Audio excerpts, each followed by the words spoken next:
My husband said I was overreacting about his friend's jokes about my weight. Then his friend's wife showed up at my door with wine and said she finally left him after watching him do to me what he'd done to her for 15 years. It started small. My husband's best friend Brennan would make little comments at barbecues. Better watch those ribs. Someone's getting a little thick around the middle. He'd laugh like it was the funniest thing in the world. My husband would join in, never once telling him to stop. She knows I'm just keeping her honest, Brennan would say, patting my shoulder like we were in on some joke together. I'd smile. Force it. Swallow the humiliation, because that's what you do when your husband's friend has known him since college, and you've only been in the picture for 4 years. You don't make waves. You don't cause problems. You certainly don't complain about harmless jokes. But the comments got worse, louder, more public. At my husband's birthday dinner, Brennan announced to the entire table that I'd gone back for seconds. Someone's hungry tonight. Better slow down or you won't fit in that dress much longer. The whole table went quiet. Some people laughed nervously. Others stared at their plates. I excused myself to the bathroom and cried for half an hour, listening to the muffled sounds of the party continuing without me. When I told my husband how much it hurt, he looked at me like I was being ridiculous.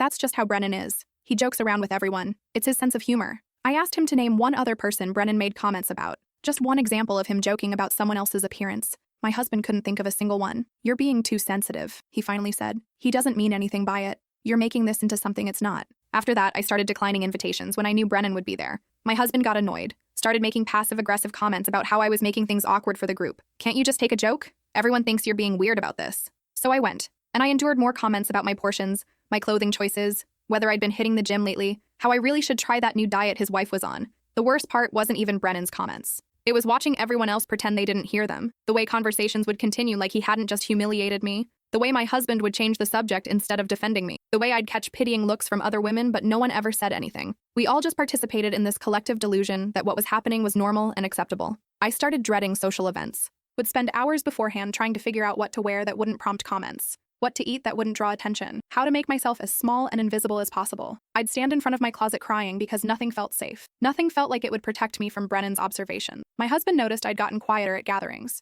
You're not even trying anymore, he said once on the drive home. You just stand there looking miserable. It makes me look bad. I pointed out that maybe I was miserable because his best friend spent every gathering making comments about my body. God, are we really doing this again? He said. I thought you were over that. Over it. Like it was something that had happened once, and I just needed to move on. Not something that happened every single time we saw Brennan. Not something that was slowly eating away at my self-worth. At our last gathering, Brennan brought it up in front of his wife, Vanessa. Your wife's looking healthy these days, he told my husband with a smirk, using that word the way people do when they mean the opposite. Vanessa went completely still, her wine glass frozen halfway to her mouth. The way she looked at me in that moment, it wasn't judgment. It wasn't agreement with her husband. It was recognition. It was horror. She'd been quiet the whole evening. I'd noticed, but hadn't thought much of it. Vanessa was always quiet at these things, always hovering at the edges of conversations. I'd assumed she was just shy. Now I wondered if there was more to it. That was 2 weeks ago. Last night, my doorbell rang at 8 in the evening. I wasn't expecting anyone. I opened it to find Vanessa standing there with 2 bottles of wine and tears streaming down her face. Her eyes were red and swollen like she'd been crying for hours. Can I come in? She asked, her voice shaking. I need to talk to you, please. I let her inside. She sat on my couch, opened one of the bottles without asking for glasses, and took a long drink straight from it. Her hands were trembling. I left him, she said, this morning. Packed a bag while he was at work and I'm never going back. I'm sorry, I said, not sure what else to say. Are you okay? She laughed, but it was hollow and broken. No, but I will be, eventually. She looked at me with those same haunted eyes I'd seen at the barbecue, eyes that had seen too much and stayed silent too long. I need to tell you something. About Brennan. About what he's really like when no one else is watching. My stomach dropped. What do you mean? Vanessa took another long drink. Those jokes he makes about your weight? That's how it started with me too. 15 years ago when we first started dating. Little comments. Helpful suggestions. Observations about what I was eating. She told me everything. The whole story came pouring out like she'd been holding it in for years and finally found someone who might actually listen. How Brennan had been charming at first, funny and confident and attentive. How he'd started making little observations about what she ate. How those observations became suggestions about her workout routine. How the suggestions became rules she didn't remember agreeing to follow. I thought he was trying to help me look my best, Vanessa said, her voice cracking. He'd say things like, I just want you to be healthy, or I'm only telling you this because I care. And I believed him. I thought it meant he loved me, that he was invested in me being the best version of myself. Within 6 months of dating, she'd developed an eating disorder. She'd weigh herself multiple times a day, terrified of gaining even a fraction of a pound. Brennan would inspect her meals, questioning her choices, asking if she really needed that much dressing on her salad, wondering out loud if she'd already had carbs that day. If she ate something he deemed unhealthy, he'd go silent for hours, making her feel like she'd committed some unforgivable sin. The silent treatment was worse than the comments. At least when he was talking, she knew where she stood. By our first anniversary, I was eating maybe 700 or 800 calories a day, Vanessa said. I was constantly dizzy. My hair was falling out in clumps. My period stopped. I'd get so cold my teeth would chatter even in summer. But Brennan kept saying I looked better than ever, so I kept going. I kept restricting. I kept pushing my body past every warning sign because he was finally happy with me. Her family tried to intervene. Her mom showed up at their apartment begging her to leave him, to come home. Her sister called every day offering to let her move in. Her dad threatened to physically remove her from the relationship. But Brennan had isolated her so thoroughly by that point that she couldn't see what was happening. He'd convinced her that her family was jealous of their relationship,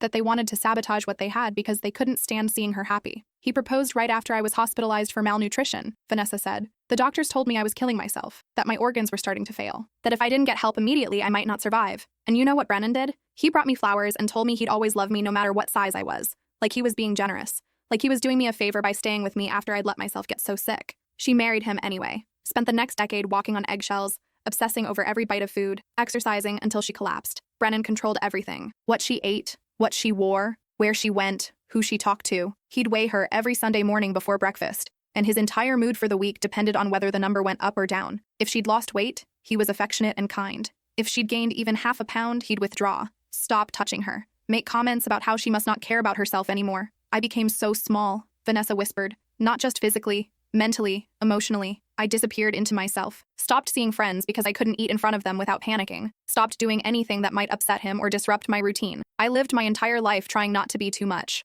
trying to be exactly what he wanted, but the target kept moving. I could never be thin enough, quiet enough, perfect enough. The eating disorder never went away. She'd been in and out of treatment programs for years. Brennan would support her going to therapy, but then undermine everything she learned there. The therapist would tell her to practice intuitive eating, and Brennan would suggest she track her calories instead. The dietitian would create a meal plan to help her recover, and Brennan would question whether she really needed to eat that much. Every step forward was met with subtle sabotage.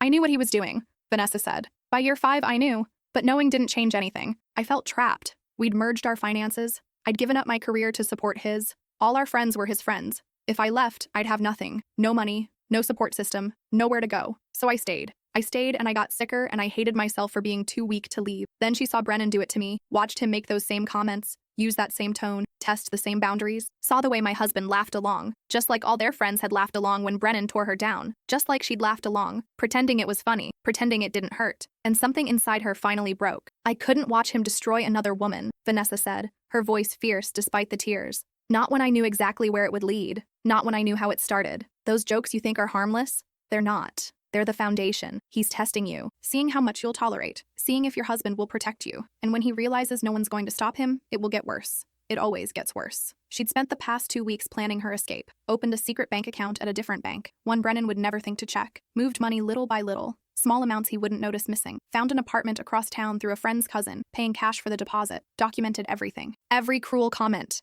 every controlling behavior, every time he'd inspected her food, or checked the scale or made her feel worthless. She had recordings, screenshots, journal entries spanning years. She had a lawyer lined up and divorce papers ready to file first thing in the morning. I needed you to know, she said, looking at me with such intensity it hurt. What you're seeing now, the jokes, that's just the beginning. It gets so much worse.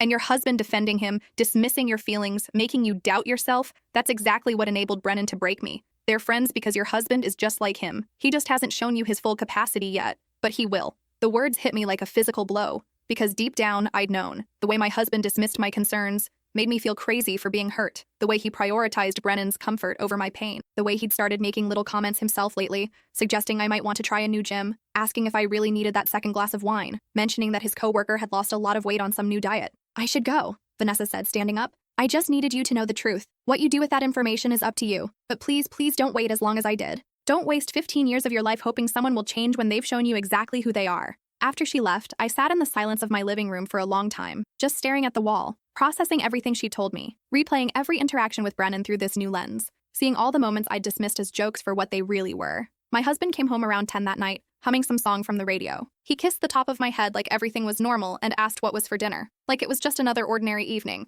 like his best friend's wife hadn't just shown up at our door after finally escaping an abusive marriage. I need to talk to you about Brennan, I said. He sighed. The kind of exhausted sigh that said he was already done with this conversation before it started. Not this again. I thought we moved past this. Vanessa left him. My husband froze, went completely still. What? When? This morning. She was here tonight. She told me everything. I watched the color drain from his face. Not concern for Vanessa. Not horror at what his friend had done. Just fear about what this meant for him. What did she tell you? About the eating disorder, the hospitalization, the abuse. How Brennan systematically destroyed her for 15 years. How you and all your friends watched it happen and did nothing. That's not fair. My husband said immediately, his voice defensive. We didn't know what was happening in their marriage. That's private. You can't expect us to police what happens behind closed doors. She was hospitalized. Her family tried to get her to leave. Everyone knew something was wrong. And everyone looked the other way because Brennan's your friend. And it was easier to pretend everything was fine than to admit you were enabling an abuser. My husband ran his hands through his hair, a gesture he always made when he was frustrated. Look, maybe Brennan took things too far with Vanessa.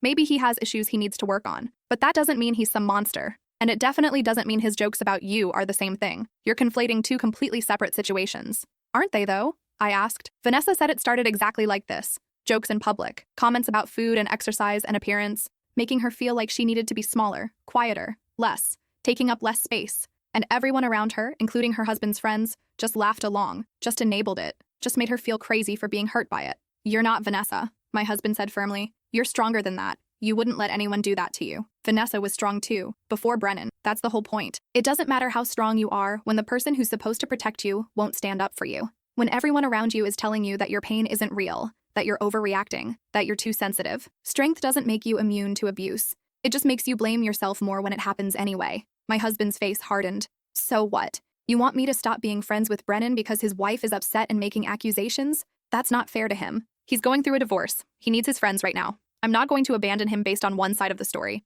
I stared at my husband, really looked at him, saw the man who'd rather protect his friend than believe his wife, the man who'd spent months dismissing my pain as oversensitivity, the man who'd slowly started making his own comments, testing the waters to see what he could get away with, the man who was showing me exactly who he'd be if I stayed. She told me something else, I said quietly. She said you're just like him. That's why you're friends. Birds of a feather. And she's right, isn't she? That's ridiculous. Is it? When was the last time you defended me when Brennan made a comment? When was the last time you told him to stop, to back off, to show me basic respect? Silence. When was the last time you made me feel beautiful instead of like I need to be fixed? I pressed. When was the last time you looked at me like I was enough exactly as I am? More silence. Get out, I said. My husband laughed. Actually laughed. Like I told the funniest joke he'd heard all day. What? Get out. Go stay at Brennan's. I'm sure he has room now that Vanessa's gone. You two can comfort each other about how your wives are just too sensitive, how you did nothing wrong, how you're the real victims here. You're being insane right now. No, I said, my voice steady. I'm being clear for the first time in months. Get out of my house. Our house, my husband corrected.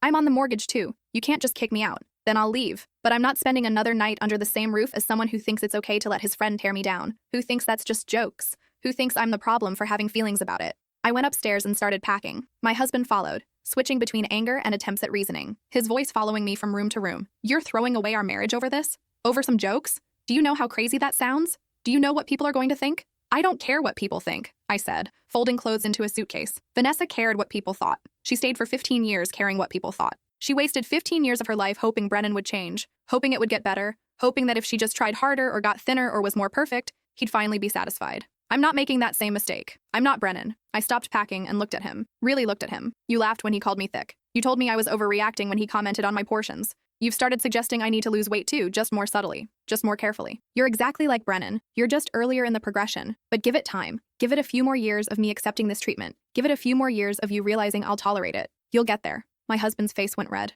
Maybe if you actually took care of yourself, these comments wouldn't bother you so much. Maybe instead of playing the victim, you should look in the mirror and ask yourself if there's some truth to what people are saying. There it was. The mask finally slipping. The truth he'd been holding back finally coming out. Thank you, I said calmly, continuing to pack. I needed to hear that. Hear what? What you really think of me. That you agree with Brennan. That you think I need to be smaller. That you think the problem is my body and not his behavior. That you think I deserve to be humiliated because I don't meet whatever standard you've decided I should meet. That's not what I said. It's exactly what you said. You just said it in a slightly nicer way than Brennan would have. But the message is the same. I'm not good enough as I am. I need to change to be acceptable. And if I don't change, I deserve whatever comments come my way. I finished packing and called my sister. She lived across town and immediately said I could stay with her as long as I needed. Told me she'd been waiting for this call. That she'd seen how my husband treated me and had been hoping I'd wake up. My husband watched me leave, still insisting I was being irrational. That I'd come to my senses and apologize. That I'd realize I was throwing away a good marriage over nothing. I didn't come to my senses. I came to my sister's house and started looking for a divorce attorney. Brennan called me 2 days later. I was sitting in my sister's kitchen drinking coffee when my phone rang with his number.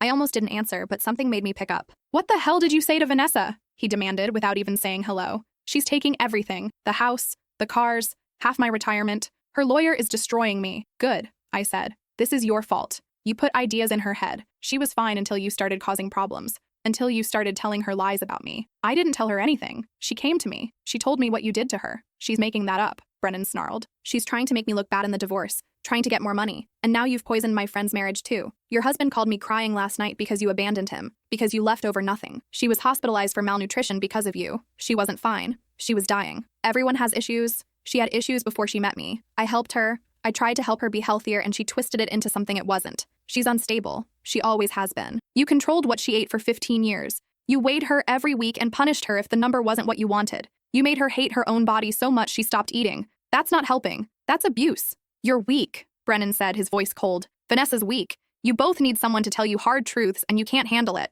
You both need someone to push you to be better and you're too fragile to accept it. No, I said. We both needed someone to treat us with basic human decency and neither of you was capable of it. We both needed partners who saw us as human beings instead of projects to fix. Lose my number. I blocked him. Blocked my husband when he started sending multiple messages a day, alternating between apologizing and blaming me for ruining his friendship with Brennan, saying I'd destroyed 2 relationships with my selfishness, that I was tearing apart our entire friend group, that everyone thought I was crazy, that no one understood why I was doing this. Vanessa texted me a week later. How are you holding up? She asked. Better, I replied honestly. Scary, but better. How's the divorce going? Messy, but worth it. I ate a full meal today without feeling guilty. First time in 15 years, didn't count a single calorie. We started meeting for coffee, comparing notes on our experiences, our lawyers, our soon-to-be ex-husbands, processing what had happened to us, trying to understand how we'd both ended up in relationships with men who saw us as things to control, rather than people to love, building a friendship born from shared trauma but growing into something genuine. She told me about the other women. Turns out Brennan had a pattern. Before Vanessa, there'd been another girlfriend he'd systematically destroyed, made her lose so much weight she'd had a heart attack at 24 years old. When she'd tried to warn Vanessa after Brennan started dating her, Brennan convinced Vanessa the ex was crazy and jealous, told her the ex was obsessed with him and couldn't handle that he'd moved on, and Vanessa had believed him. There's a trail of broken women behind him, Vanessa said. All of them tried to warn the next one. None of them were believed, because Brennan's charming. He knows how to make himself look like the victim, how to make us look unstable and vindictive. We decided to do something about it. Started a group chat with Brennan's exes that Vanessa tracked down through old photos and social media. 5 women total, spanning 20 years. Each one had a similar story. Each one had tried to warn the others. Each one had been dismissed as a jealous ex. The jokes that became criticism, the criticism that became control, the control that became abuse. We compiled everything. Screenshots of messages. Medical records showing hospitalization for eating disorders. Testimony from friends and family members who'd witnessed the abuse. Statements from therapists. Financial records showing how Brennan had controlled their money. Built a case so thorough and so damning that Brennan's lawyer advised him to settle rather than go to trial and have everything become public record. Vanessa got everything in the divorce. The house, the cars, his retirement fund, substantial alimony. The judge's orders were based on documented abuse, financial manipulation, and what he called a pattern of predatory behavior. Brennan tried to fight it, but the evidence was overwhelming. 5 women with nearly identical stories. Medical records spanning 2 decades. A clear, documented pattern of abuse. My divorce was messier. My husband fought me on everything, convinced he was the reasonable one and I was being hysterical, that I was throwing away a good marriage over an overreaction. His family called me cruel for leaving over simple misunderstandings. His friends spread rumors that I was having an affair, that I'd always been looking for an excuse to leave, that I was unstable and vindictive just like Vanessa. But I had Vanessa's testimony. I had screenshots of every dismissive text my husband sent, every message where he called me too sensitive or told me I was overreacting. I had witnesses who'd heard Brennan's comments and watched my husband laugh, who'd seen him dismiss my pain over and over. The judge wasn't sympathetic to my husband's claims that he'd done nothing wrong. Enabling abuse is still abuse, the judge said. Allowing your friend to repeatedly demean your spouse and then gaslighting her about her entirely reasonable response to that treatment constitutes emotional abuse. The settlement wasn't as favorable as Vanessa's,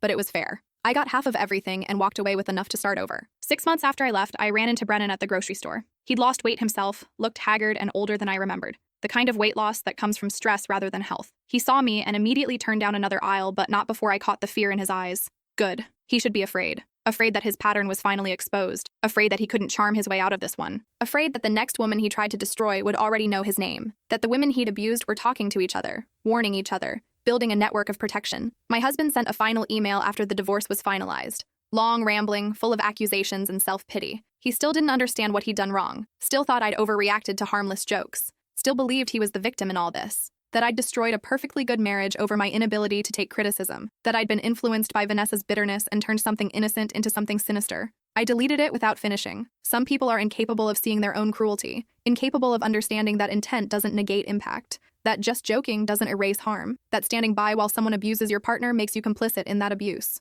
Vanessa and I celebrated our divorce finalizations together. Went to the fanciest restaurant in town and ordered every appetizer on the menu. Didn't look at the calories. Didn't feel guilty about a single bite. Toasted to new beginnings and never shrinking ourselves for men who saw kindness as weakness. Do you regret marrying him? I asked her. Spending those years with him? Vanessa thought about it for a long time. I regret staying as long as I did. I regret all the years I wasted hating my own body. I regret believing him when he said he was helping me, but I don't regret leaving, and I don't regret helping you leave too. Maybe that was the whole point. Maybe I went through all that so I could recognize what was happening to you and actually do something about it. So one woman would listen when I told her to run. We've been friends for 2 years now. Real friends. Not just trauma bonded. She's gained back the weight she'd lost. Got her period back after more than a decade without it. Started therapy and spent hours unpacking 15 years of damage. She's in a treatment program for her eating disorder, doing the real work this time without someone undermining it. Met someone new who treats her like she's precious instead of like she's a project to fix. Who gets angry on her behalf when she tells him stories about Brennan. Who tells her she's beautiful at every size. I'm still single. Working on myself, figuring out who I am without someone constantly suggesting who I should be.